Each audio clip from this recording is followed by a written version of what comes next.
لا حول ولا قوة إلا بالله العلي العظيم. أعوذ بالله السميع العليم من الشيطان اللعين الرجيم. بسم اللہ الرحمن الرحیم. السلام علیکم سامعین، آپ کی خدمت میں حاضر ہوں بندہ حقیر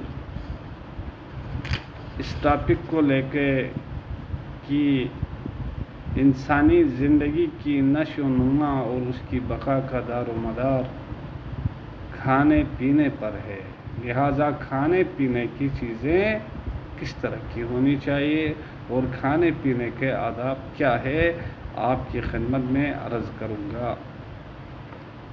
کسی غذا کو استعمال کرنے سے پہلے ہر مسلمان کو چند بنیادی چیزوں پر توجہ رکھنا چاہیے.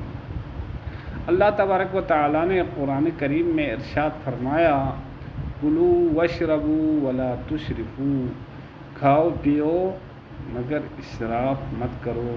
ایک اور آیت میں اللہ تبارک و تعالیٰ نے ارشاد فرمایا، ان اللہ لا يحب المسرفین، کہ اللہ تبارک و تعالیٰ اسراف کرنے والوں کو پسند نہیں فرماتا ہے. ایک اور آیت کے حصے میں اللہ نے ارشاد فرمایا، ان اللہ لا يحب المعتدین، کہ اللہ تبارک و تعالیٰ سے تجاوز کرنے والوں کو پسند نہیں فرماتا ہے.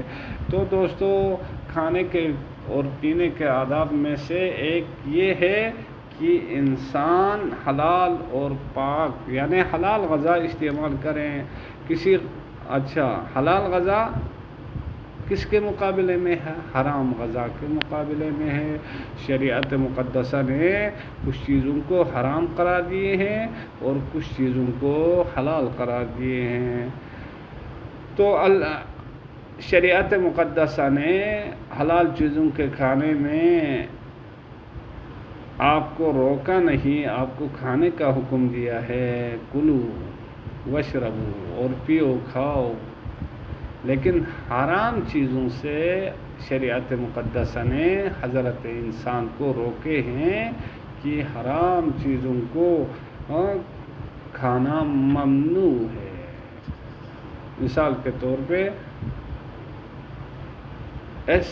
ایسے جانور جس کو شرعی طور پہ ذبح نہ کیا ہو یا جسے مردار کہتے ہیں، اسی طرح سور کا گوشت ہے، اسی طرح کتے کا گوشت ہے، اسی طرح کیا کہتے ہیں یعنی درندوں کا گوشت ہے، اسی طرح اور بھی کیا ہے چیڑ پھاڑ کرنے والے جانوروں کے گوشت کو اللہ تبارک و تعالیٰ نے حرام قرار دیا ہے. لہٰذا کیا ہے پینے والی چیزوں میں مثال کے طور پہ شراب وغیرہ ہے یا وہ چیزیں ہیں جو انسان کو مست کرتی ہے یعنی مسکر ہے. یعنی اگر آپ کو سمجھ میں نہ آئی، مسکر یعنی نشہ آور ہے، انسان کی عقل کو زائل کرتی ہیں.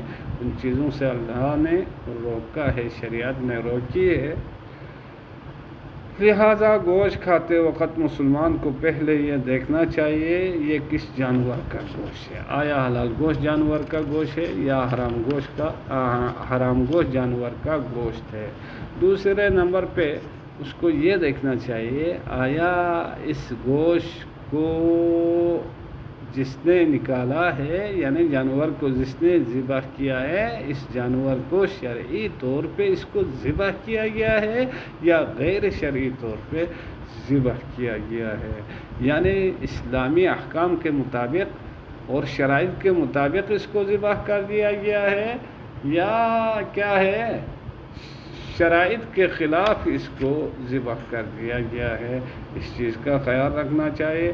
اور دوسرے نمبر پہ انسان جو غذا حاصل کرتا ہے، جو غذا کھاتا ہے اپنے جسم کو تقویت دینے کے لیے، اپنے جسم کو نشو و نما دلانے کے لیے غذا استعمال کرتا ہے، کھانا تیار کرتا ہے، تو اس وقت انسان کو یہ دیکھنا چاہیے کہ یہ غذا نجس تو نہیں ہے، یہ غذا حرام تو نہیں ہے. کیونکہ اگر کھانے میں کوئی حرام چیز موجود ہو تو اس سے دل کی نورانیت اور روح کی شفافیت ختم ہو جاتی ہے۔ آپ کو ایک واقعہ عرض کروں، شاید لمبا نہ ہو جائے، کہ ایک علامہ صاحب کے بیٹے پڑھ کے آئے اور وہ منبر پہ گئے۔ بہرحال یہ کوئی بڑی شخصیت کی بات ہے، چھوٹی نہیں ہے۔ منبر پہ چڑھے تو سب کتے نظر آئے، نیچے اتر گئے۔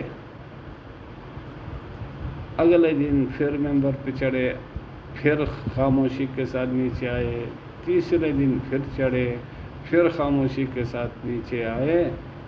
یعنی اس کو آخر میں باپ نے پوچھا یا استاد نے پوچھا، غالباً استاد کی بات ہے، استاد نے پوچھا کیا وجہ ہے، کچھ بولتے نہیں ہو، آج تو تیسرا دن ہے۔ وہ کہنے لگا جی مجھے سارے کتے نظر آتے ہیں۔ استاد نے اس کو مشورہ دیا، آج بیٹا ایسا کرو، پہلے تو اس سے سوال کیا کہ آپ نے کبھی بازار سے کھانا پینا، یعنی ہوٹل میں کچھ کھایا پیا ہے؟ انہوں نے کہا میں نے آج تک ہوٹل اور بازار سے کوئی چیز کھائی نہیں۔ استاد نے کہا چلو آج بازار سے کوئی چیز کھا لو، چائے پی لو۔ وہ چلا گیا ہوٹل میں ایک کپ چائے پی کے آیا۔ اگلے دن وہ منبر پہ چڑھا تو سارے انسان نظر آئے، یعنی ایک کپ چائے کے پینے سے اس کو انسانی شکل میں لوگ نظر آنے لگ گئے۔ اس سے پہلے اس کو سارے کتے نظر آ رہے تھے۔ اس کی وجہ کیا ہے؟ پہلے اس کا دل نورانی تھا، اس کی روح میں شفافیت تھی، جیسے بازار کی چیز چائے اس نے پی لیا، وہ روحانیت میں کمی آ گئی اور اس کو انسانی شکل میں نظر آنے لگ گیا، پھر وہ تبلیغ کرنے لگ گیا۔ تو یہ ہوتا ہے کھانے پینے والی چیزوں کے اثر۔ اور بھی تاریخ میں بہت سارے واقعات ہیں، جیسا کہ انار کا واقعہ ہو، اور بھی واقعے ہیں۔ تو انسان کو پاک غذا استعمال کرنا چاہیے، نجس سے غذاؤں سے اجتناب کرنا چاہیے۔ اچھا، تیسرے نمبر پہ جو غذا انسان کھاتا ہے اس کو حلال طریقے سے کسب کیا ہو، حاصل کیا ہو۔ جدید دور ہے، ٹیکنیکل زمانہ ہے، لوگ چوری کر کے لا کے کھلاتے ہیں، چھین کے لا کے کھلاتے ہیں اور فراڈ کر کے کھلاتے ہیں، مختلف طریقوں سے لا کے کھلاتے ہیں، لیکن اس کھلانے میں برکت نہیں ہوتا ہے۔ لاکھوں بھی لائیں تو وہ اڑ جاتے ہیں، کیونکہ کیا ہے، ایک حرام کا پیسہ اگر آپ لیں گے آپ کے 10 حلال کے نکل جائیں گے۔ تو اس سے بڑی تکلیف اور انسان کو کیا ہونی چاہیے، لیکن انسان سمجھتا نہیں ہے۔ اس کے علاوہ جو مال آپ نے کسب کیا ہے، اگر سال بھر کے اخراجات سے بڑھ جائیں تو پھر کیا کہتے ہیں، اس میں خمس واجب ہوتا ہے، تو خمس ادا کرنا پڑے گا۔ اسی طرح آپ گندم وغیرہ کاشت کرتے ہیں تو ان میں زکوٰۃ واجب ہوتی ہے، اگر مقدار تک پہنچے تو کیا آپ نے زکوٰۃ دی ہے اور اس زکوٰۃ الگ کیے ہوئے گندم کو اپنے بچوں میں استعمال کرتے ہیں تو یقیناً آپ کے بچے اچھے ہو جائیں گے۔ تو عزیزان گرامی، انسان کو کیا کہتے ہیں، ان چیزوں کا خیال رکھنا چاہیے۔ انشاءاللہ آج کے لیے میرے دوستوں، میرے عزیزوں، میرے بہنوں، آج کے لیے اتنا کافی ہے۔